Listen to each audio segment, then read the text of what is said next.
अयोध्या में एक मछली भोज को लेकर ऐसा राजनीतिक विवाद खड़ा हो गया कि अब बीजेपी और कांग्रेस आमने सामने। मामला सिर्फ मछली खाने का नहीं, बल्कि अयोध्या, सावन और धार्मिक भावनाओं से जोड़कर इसे बड़ा राजनीतिक मुद्दा बना दिया गया। आखिर अयोध्या में ऐसा क्या हुआ? इस मछली भोज में कौन कौन शामिल था? बीजेपी ने कांग्रेस पर क्या आरोप लगाया और कांग्रेस ने इसका क्या जवाब दिया? चलिए पूरी बात समझते हैं। नमस्कार, मैं अनामिका मिश्रा और आप देख रहे हैं बजरबट्टू लॉजिकल। रविवार को अयोध्या के पास निषाद समुदाय की तरफ से एक कार्यक्रम आयोजित किया गया था। ये कार्यक्रम राम निषाद के कांग्रेस में शामिल होने के मौके पर रखा गया था। राम निषाद पहले बीजेपी में थे और पिछले महीने कांग्रेस में शामिल हुए थे। इसी कार्यक्रम के बाद मछली की दावत का एक वीडियो सोशल मीडिया पर वायरल हो गया और यहीं से पूरा विवाद शुरू हो गया। वीडियो सामने आने के बाद बीजेपी ने सवाल उठाया कि जब इस समय सावन का महीना चल रहा है और बहुत से श्रद्धालु इस दौरान मांसाहार से परहेज करते हैं, तब अयोध्या जैसे धार्मिक शहर में फिश फीस्ट क्यों आयोजित की गई? बीजेपी ने इसे धार्मिक भावनाओं से जोड़ते हुए कांग्रेस पर निशाना साधना शुरू कर दिया। उत्तर प्रदेश के मुख्यमंत्री योगी आदित्यनाथ भी इस मामले पर कांग्रेस पर तीखा हमला किया। उन्होंने आरोप लगाया कि कांग्रेस के प्रदेश अध्यक्ष अजय राय पहले हनुमानगढ़ी मंदिर गए और उसके बाद मछली की दावत में शामिल हो गए। सीएम योगी ने इसे कांग्रेस के कथित दोहरे रवैये से जोड़ते हुए कहा कि एक तरफ राम का नाम लिया जाता है और दूसरी तरफ ऐसा काम किया जाता है जिसे बीजेपी धार्मिक भावनाओं के खिलाफ बता रही है। लेकिन कांग्रेस ने इन आरोपों को खारिज कर दिया। उत्तर प्रदेश कांग्रेस अध्यक्ष अजय राय ने कहा कि अगर मुख्यमंत्री के पास कोई तस्वीर या सबूत है जिसमें वो मछली खाते हुए दिखाई दे रहे हैं तो उसे सामने लाया जाए। उन्होंने यहाँ तक कहा कि अगर आरोप साबित हो जाता है तो वो इस्तीफा देने के लिए तैयार है।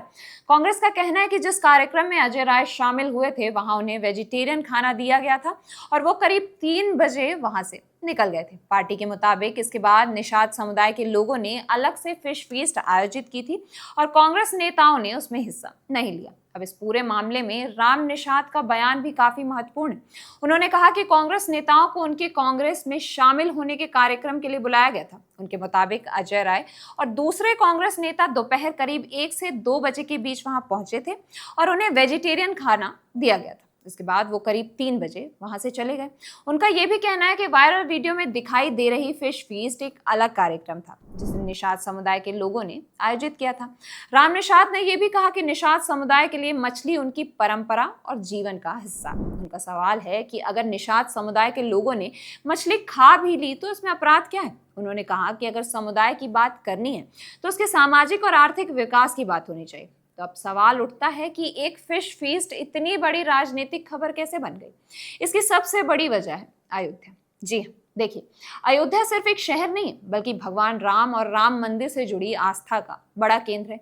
ऐसे में यहाँ धार्मिक भावनाओं से जुड़ी कोई भी घटना बहुत जल्दी राजनीति का बहस बन जाती है। दूसरी वजह है सावन का महीना। सावन में बड़ी संख्या में लोग अपनी धार्मिक मान्यताओं के अनुसार मांसाहार से दूर रहते हैं, इसलिए बीजेपी ने इस कार्यक्रम के टाइमिंग को भी मुद्दा बनाया। लेकिन दूसरी तरफ ये भी ध्यान रखना जरूरी है कि हर व्यक्ति या समुदाय की खान पान की परंपराएं एक जैसी नहीं होती। देखिए, निषाद समुदाय की तरफ से यही तर्क दिया गया है कि मछली उनके पारंपरिक जीवन का हिस्सा है। इसी वजह से ये मामला सिर्फ बीजेपी बनाम कांग्रेस नहीं रह गया। अब सवाल ये है कि क्या मछली खाना गलत है? देखिए, इसका सीधा जवाब है किसी व्यक्ति या समुदाय के लिए उसकी खान पान की परंपरा अपने आप में गलत नहीं कही जा सकती। भारत में अलग अलग समुदायों में अपनी फूड हैबिट्स हैं। कुछ लोग शाकाहारी हैं, कुछ लोग मांसाहारी हैं और कुछ लोग धार्मिक अवसरों पर कुछ चीज़ों से परहेज करते हैं। हमें इस विविधता का सम्मान करना चाहिए, लेकिन दूसरी तरफ स्थान और समय की संवेदनशीलता को भी नजरअंदाज नहीं किया जा सकता।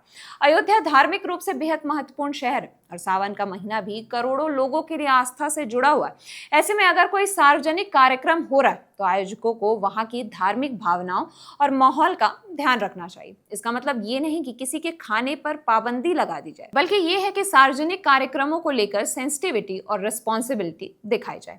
मेरे हिसाब से सबसे सही रास्ता ये है कि किसी की निजी फूड चॉइस को अपराध या धर्म का पैमाना ना बनाया जाए, लेकिन धार्मिक रूप से संवेदनशील जगहों पर सार्वजनिक कार्यक्रम करते समय आयोजकों को थोड़ी अतिरिक्त सावधानी जरूर रखनी चाहिए।